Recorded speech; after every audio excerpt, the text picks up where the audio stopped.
Welcome back to the deep dive. I hope you are somewhere comfortable tonight. Definitely. This one has a real late night, kind of staring at the ceiling energy to it. It really does. Maybe you've got the lights dimmed low, or maybe you're on a long drive with nothing but the headlights and the white lines to keep you company. We are shifting gears a little bit today. Yeah, going for a vibe that is less morning coffee and a lot more philosophical crisis. Exactly. But before we get into the heavy stuff, I need to clear up some housekeeping. We are discussing copyrighted material today, and we're doing this under the banner of fair use and education. Right, we want to make sure the archives are respected. So for the record, this podcast will be distributed free of charge on all major platforms for educational purposes. We aren't selling you the secrets of the universe. We are just two friends trying to read the map. I love that. We are here to explore, to analyze, and hopefully learn something about how our own minds work. Speaking of the map, let's identify our coordinates. Today, we are opening up a very specific file. We are looking at session 421 of the early sessions, book 8 of the Seth Material. Which is just a classic era for the material. Because the date of record here is July 8th, 1968. So mentally transport yourself back to a muggy Monday night in Elmira, New York. And of course, we have to give a massive shout out to the publisher, New Awareness Network. Their work in preserving the integrity of Jane Roberts and Robert Butt sessions is just invaluable. If you don't have these books on your shelf, you are seriously missing out on a piece of history. We will definitely talk more about where you can get those books later. But for now, let's talk about our mission for this deep dive. When people see Seth Material, they usually buckle up for high strangeness. Oh, yeah. They think we're going to talk about consciousness units or parallel realities, the nature of time. The heavy metaphysical lifting. Right. And that is always the backdrop. But this session is surprisingly grounded. It's almost brutally human. It's a psychological masterclass. It isn't about manifesting $1 million or anything like that. It's about something every single person listening to this has dealt with, probably in the last week. It's about writer's block. It's about the paralyzing fear of spontaneity. It's about why we self-sabotage the exact things we claim to love the most. The classic, why can't I just do the thing syndrome. Exactly. It's a diagnostic session. Seth isn't just giving a lecture on the soul. He is looking at Jane Roberts, who he calls Ruburt, and dissecting exactly why she is hitting a massive wall. So let's set the scene properly. It is July 1968. Jane Roberts is struggling. And I mean, she is in the trenches. She is trying to write her own book, the introduction to this whole Seth phenomenon, and she is entirely blocked. Rob, her husband, who Seth calls Joseph, he actually notes that the old spontaneity is just gone, evaporated. You can feel the tension in the notes. It's 9:50 p.m. on a Monday. They started late. They've actually been working with a pendulum earlier in the evening just to try and figure out what is going on. And we should clarify that for the listeners. When they say working with a pendulum, they aren't trying to conjure spirits in some spooky parlor way. No, not at all. They are using it as an ideomotor tool, basically trying to bypass Jane's conscious blocking mind to get a simple yes or no from the subconscious about why she's stuck. It's a desperate attempt to get an answer. That context is so important. They are tired. They are frustrated. This isn't a session where they are high-fiving about discovering the secrets of the universe. Far from it. This is born out of a very relatable, very human problem. I have work to do, and I physically cannot make myself do it. And Jane's delivery reflects that perfectly. The notes say she is speaking slowly. She's pausing for long periods. It is like pulling teeth. So Seth comes through. And he doesn't give her the usual Instagram quote about just believing in yourself. He goes into a diagnostic mode that is honestly kind of chilling in how accurate it is. He starts with a metaphor that I think we all need to tattoo on our forearms. Let's hear it. He says, Ruburt must indeed prime the pump. Prime the pump. Now, for the younger listeners, or anyone who hasn't lived on a 19th century farm, we should probably explain the mechanics of that metaphor. Why prime? It is the perfect analogy for creativity. With an old cast iron water pump, the mechanism relies on a vacuum. If the pump is dry, there is air in the valve. You can stand there and pump that handle up and down all day long, and you will get nothing but squeaking metal and air. Just exhausting yourself for nothing. Exactly. To get the water to flow, you have to actually pour water into the top of the pump first. That is the priming. And then you have to pump vigorously before any water comes out of the spout. So you have to put something in and do the physical work before you get the result. Precisely. And in the beginning, it feels completely futile. You're exerting effort, pumping the handle, and seeing absolutely zero water. Most people stop right there. They think, well, the pump is broken. And Seth is saying the pump isn't broken, you just haven't primed it. Right. And what is the dry pumping that Jane is doing here? What is the specific behavior Seth is calling out? This one hit me hard personally. Seth points out that Jane is reading and rereading her notes endlessly. Oh, man. Analysis paralysis. It is the illusion of work. She's looking at the research, she's organizing the index cards, she's reading what she wrote yesterday. She feels like she is working on the book, but she isn't writing the book. She is waiting for the inspiration to strike before she starts typing. Exactly. She wants the water to flow before she even touches the handle. Seth challenges the very physics of creativity here. He says he should not read and reread endlessly notes that he has made, for as he begins to work, he will find himself writing. As he begins to work, that is the key phrase. The flow comes from the work, not before the work. You do not wait for the muse to enter the room. You start typing, even if it is absolute garbage, and the sheer act of typing summons the muse. That is what priming the pump means in a creative context. You have to mechanically go through the motions to trigger the intuitive flow. Yes. That is so counterintuitive to how we romanticize writing today. We always want the lightning bolt first. We do. And Seth goes even deeper into the psychology of this block. He says he works out many problems through his work. This is natural for the personality. Wait, let's unpack that. Works out problems through the work. This suggests that the act of writing isn't just about outputting a final product for the publisher. It is a processing mechanism for Jane's own mind. It's therapeutic. So by not writing, She's not just delaying the book, she is actively denying herself the therapy she needs to solve the exact problems that are stopping her from writing. it's a massive vicious cycle. She can't write because she's anxious, but she's anxious because she isn't writing. The cure is the exact thing she's avoiding. So Seth gives her a very specific prescription. He doesn't just say, hey, write more. He gives her a schedule. He says if he insists upon 4 to 5 hours a day of definite work, many of his problems will be solved at an intuitive level by him. Note the time frame there, 4 to 5 hours. That is a significant chunk of deep work. But notice the nuance Seth adds right after. He says it need not be rigorous, but it must be habitual. That is a fascinating distinction. Habitual versus rigorous. What is the difference there for you? Rigorous implies strain. It implies a drill sergeant standing over your shoulder, shouting at you to grind it out. It implies that the value comes from the suffering. Habitual implies rhythm. It implies creating a container. A container. I really like that. Seth is saying create the container of time. He actually compares it to the sessions themselves. Why does Jane go into a deep trance at 9 p.m. on a Monday? Because she always goes into a trance at 9 p.m. on a Monday. The habit creates the trigger. It's almost Pavlovian. Exactly. The clock strikes 9, the channel opens. He is telling her to treat her writing with that exact same ritualistic respect. If she creates the habit, the inner focus will take over automatically. She won't have to force it. She just has to show up. It's like muscle memory for the soul. Beautifully put. Okay, so we have the mechanical fix. Stop reading notes, sit down, prime the pump, do it every single day. But this is the dank dive. We don't just stop at managing your schedule. We need to know why she is blocked. Right. Why is she just staring at the notes? What is she actually afraid of? Because I assumed maybe she was afraid of failing, or maybe she was afraid the book wouldn't be good enough. That is usually why I procrastinate. Those are surface-level fears. Seth goes straight into the basement of her psyche. He says, now, he is not afraid of me.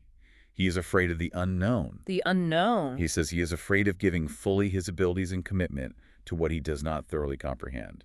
That is a heavy statement. She's channeling this entity, producing this incredible, groundbreaking material, but she's holding back because she doesn't fully understand the source of it. It's about control.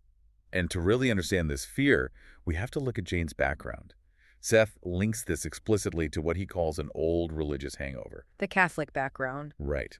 Now, we aren't here to bash religion, but we have to analyze the specific conditioning Jane received as a child. Seth explains that in her mind, religion was intimately connected with self-mortification. Whew. Self-mortification. That is a brutal phrase. The punishing of the self to achieve some kind of holiness. The idea that the flesh or the self is something inherently dangerous that needs to be subdued. Seth says the organized church, at least in her direct experience, set itself entirely against spontaneity. And Jane was a naturally spontaneous person. She was spontaneously religious, she had this natural fervency, but look at what happened when she expressed it. Seth tells this amazing story about the nuns. This part made me laugh, but it's also deeply heartbreaking when you think about it. Seth says even the nuns to whom he read poetry distrusted his fervency and took him to task. Can you imagine? You're a little girl, reading poetry with all this passion, maybe using your hands, getting loud, and the nuns are looking at you like, whoa, calm down, Satan. They distrusted the dramatic quality of it. But why? Why would drama or passion be suspicious to them? Because in that specific, strict framework, uncontrolled passion looks like possession. It looks like the wild, untamed nature that civilization and strict religion are trying to suppress. If you aren't controlling yourself rigidly at all times, you are leaving the door open for something bad to get in. So she learns really early on, if I let go, if I am fully myself and expressive, I am dangerous, I am suspicious. Seth says the spontaneous elements of his nature, as you know, frightened him, since others gave him dire warnings as to possible consequences. Dire warnings, like if you act like this, you will go to hell. Oh, Or something terrible will happen to you. so she built a psychological mechanism to slow down. She learned to fear her own accelerator. And now, fast forward to 1968, she is engaged in the ultimate act of spontaneity, channeling Seth. That is literally letting go of the wheel completely. And that is the massive conflict. Yeah. The pent-up spontaneity was so strong that it eventually erupted anyway, making the Seth sessions possible. But the over-censoring part of her personality, the part trained by the nuns, is constantly trying to pump the brakes. It's a tug of war inside her own nervous system. And Seth points out this pattern recognition. This over-censoring doesn't just affect her writing book drafts. It affects everything: physical, psychic, creative, and spiritual life. When she blocks her writing, she is literally depressing her entire system. That brings us to this incredible analogy Seth uses in segment 3. It involves cars and dancing, and it really paints a visceral picture of what this fear feels like physiologically. This is arguably the most visual part of the entire session. So Seth talks about how Jane looks to Rob. She relies on him to handle the psychic matters during the sessions. She goes into the trance, and he's the one awake, recording, checking the environment, keeping her safe. She outsources the safety to him. He is the designated driver, so she can safely be the passenger. But then Seth brings up dancing. He says as he worries occasionally about going too far when he is dancing, so he worries the same about the sessions. How far is spontaneity to be trusted, you see? Going too far, that's the specific fear. If I dance too wildly, am I crazy? If I write too freely, will I lose control of my mind? It's the fear of the trance state bleeding into normal daily life. And then the car analogy, this one really stuck with me. Seth says Jane used to find it thrilling to ride in a car at fast speeds. Right. The wind in the hair, the adrenaline rush. But now, Seth notes, now they frighten him. And here is the connection that just blows my mind. Seth says, to him, any spontaneity carried the same danger that, say, speeding definitely does. Wow. So, writing a book freely, just sitting at a typewriter and letting the words flow from the subconscious, feels to her actual nervous system like doing 100 miles per hour on a highway without a seatbelt. Precisely. It isn't just an intellectual worry like, oh, I hope this sentence isn't clunky. It is a visceral, somatic fear of a fatal crash. And Seth digs up the root of this, because it's not just the nuns, it's her mother. It always comes back to the parents, doesn't it? It usually does in these deep psychological dives. But this is incredibly specific. Seth reveals that Jane's mother, under what he calls emotionally charged conditions, told Jane something absolutely devastating. She told her she could or would lose her mind. Just pause and imagine the impact of that. A mother looking at her child and telling her, you are going to go crazy, you will lose your mind. And Jane tied this ultimate threat to any strong, spontaneous action. Because the mother stressed intellectual control. Seth mentions the father lacked control, so the mother demonized any lack of control. She equated letting go with literal insanity. So Jane, growing up in that environment, equates creative flow with madness. No wonder she's reading her notes for 5 hours straight. She's trying to intellectually control the book into existence because she's terrified that if she just writes, if she speeds, she will go mad. That is the tragic logic of the block. She breaks, she literally slows down her delivery in the session and slows down her writing process because she is desperately trying to stay safe. It's a survival mechanism gone entirely wrong. So we have diagnosed the core problem. Analysis paralysis caused by a deep-seated fear that spontaneity equals danger and insanity, programmed by religion and severe childhood trauma. That is heavy. Very heavy material to face on a Monday night. So what is the solution? Seth doesn't just leave them hanging in the trauma, he pivots to the cure. And it involves Rob. Rob's role is critical here. Seth addresses the fact that in the past, Jane felt that even Rob didn't trust her spontaneity. Oh, that's interesting. So she felt like he was also wary of her wildness. Early on, yes. Seth says, your early concern over spontaneous sessions frightened him. If the one single person she trusts to be the designated driver is also worried about the speed, then the fear is completely validated. So Seth gives Rob a script, a literal mantra to use when she gets scared. And I love how simple and grounding this is. He says to tell her, you are safe, and I am here. I am looking out for you. You are safe and I am here. Just hearing that lowers the heart rate. Because it addresses the core fear perfectly. The fear isn't about writing a bad chapter. The fear is about physical and mental safety. Rob needs to provide that warmly supportive role. He needs to be the sturdy guardrail so she can finally allow herself to be the speeding car. There is a fascinating little anecdote here about the Prentice letter. Can you explain that? It seems like a throwaway detail, but Seth makes a big point out of it. It is a great real-time example of the mechanics of this energy. Apparently, Jane received a letter from someone named Prentice that caused a sudden burst of spontaneous pleasure. Like a fan letter, some kind of validation of her work. Most likely a strong validation of her talent. And Seth says this unexpected burst of pleasure was highly therapeutic. He says it swept before the spontaneity were symptoms and problems. The system cleansed itself. So joy is a literal cleanser. Joy, specifically spontaneous, unforced joy, flushes out the psychological blockages. For a moment, she was completely healed. Seth notes the personality appeared as it should be. Seth says, a day or so following, the clamps were again applied, however, and the old situation returned. Why? If it felt so incredibly good, why clamp down again? Because of the exact conditioning we just unpacked. Intense pleasure is also a form of intense spontaneity. To Jane's wounded subconscious, that high felt dangerous. It was speeding again. So she slammed on the brakes. Exactly. This is often called the upper limit problem in modern psychology. We have a set tolerance for how good we are allowed to feel, and when we exceed it, we self-sabotage to get back down to a safe, familiar baseline. That is endlessly frustrating. You finally feel good, the work is flowing, and your brain goes, nope, too risky, and shuts the whole operation down. And that repression has severe consequences. Hmm. Seth lists the symptoms of what happens when you block this vital energy. Yeah, he says it latches onto normal low periods. Right. Everyone has bad days, everyone gets tired or grumpy. But when you are actively repressing your core spontaneity, that pent-up energy turns a minor annoyance into absolute rage. It turns a rainy afternoon into a creative disaster.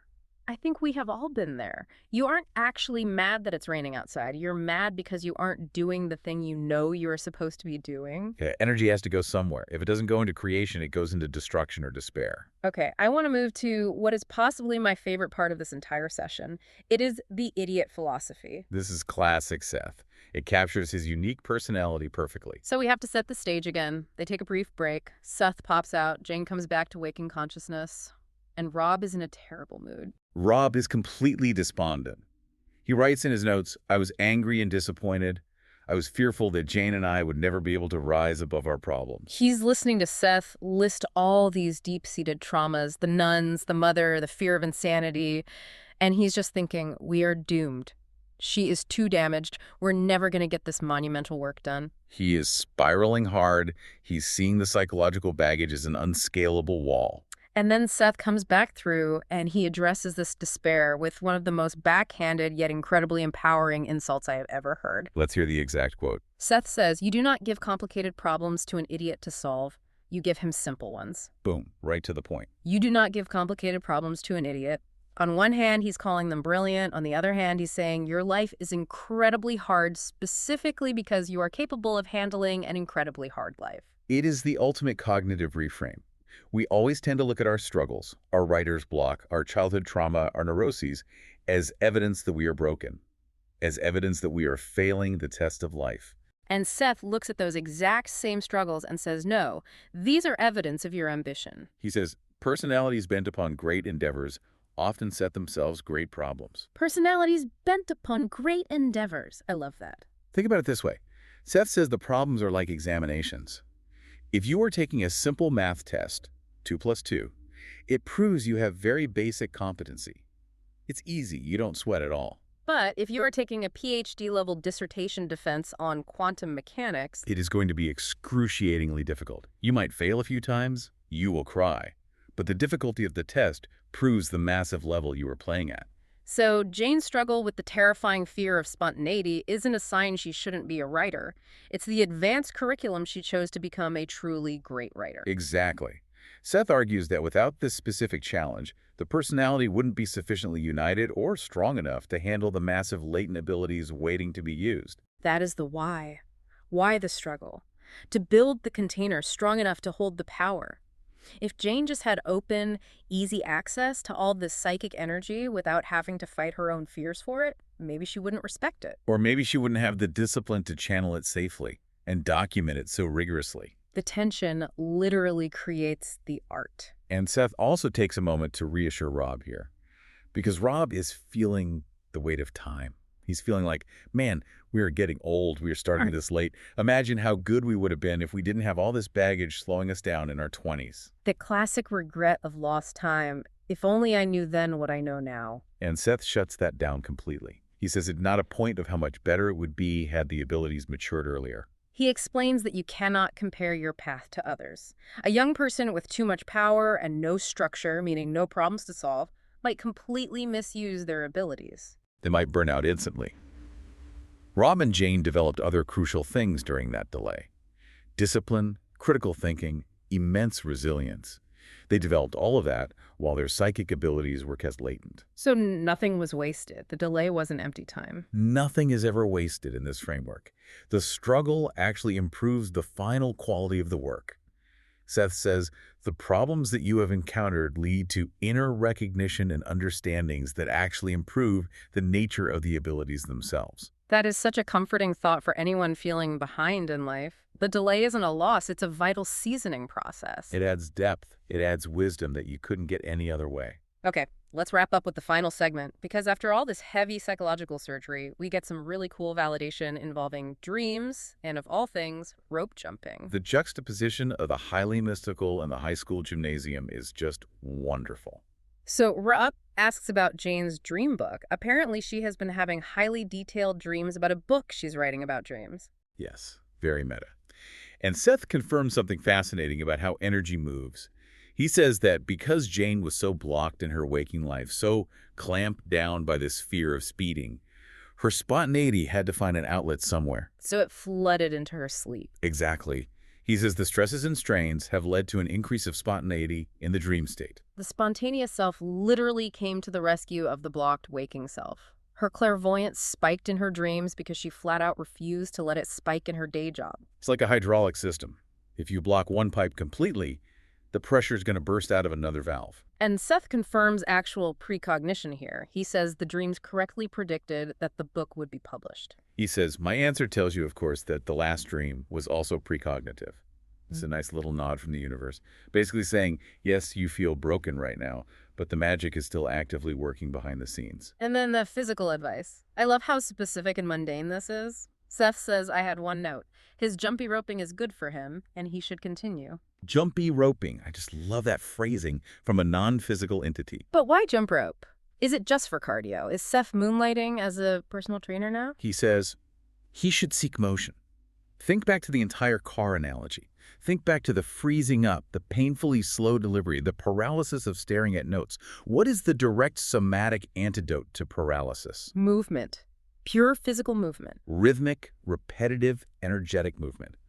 Jumping rope is absolutely perfect. You cannot overthink jumping rope. If you think about your feet, you trip. You have to just find a flow. It forces the body to be spontaneous and rhythmic, which is exactly what her brain needs to remember how to do. It breaks the physical lock of the fear.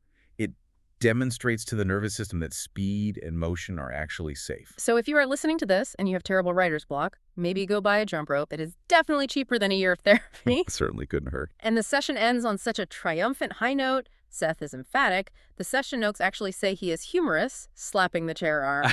And he declares, my book will come. Absolute certainty. He knows the block is temporary. He knows the idiot rule applies perfectly here. This is just a highly difficult problem for a brilliant student. The outcome is not in doubt. My book will come. And spoiler alert for history, it did.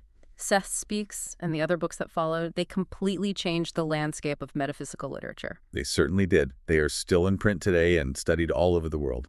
So let's try to summarize what we have unearthed here today, because we started with a woman staring at a blank page, utterly terrified of her own mind. Right.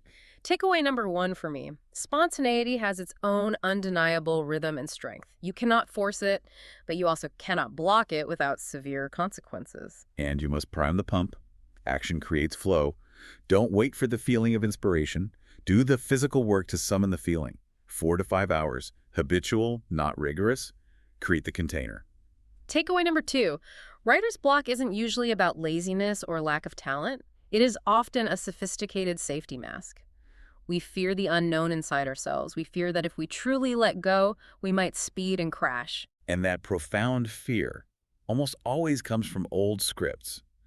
Religious conditioning, parents, societal warnings, things that told us our natural passion was simply too much or inherently dangerous. And finally, the idiot philosophy.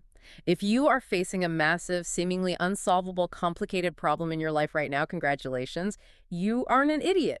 You set this grueling exam for yourself because you are fully capable of passing it. And the struggle itself is making you stronger, not weaker. It is building your capacity. That is exactly the vibe we are taking into the rest of the week. Now, as always, we are just scratching the surface here.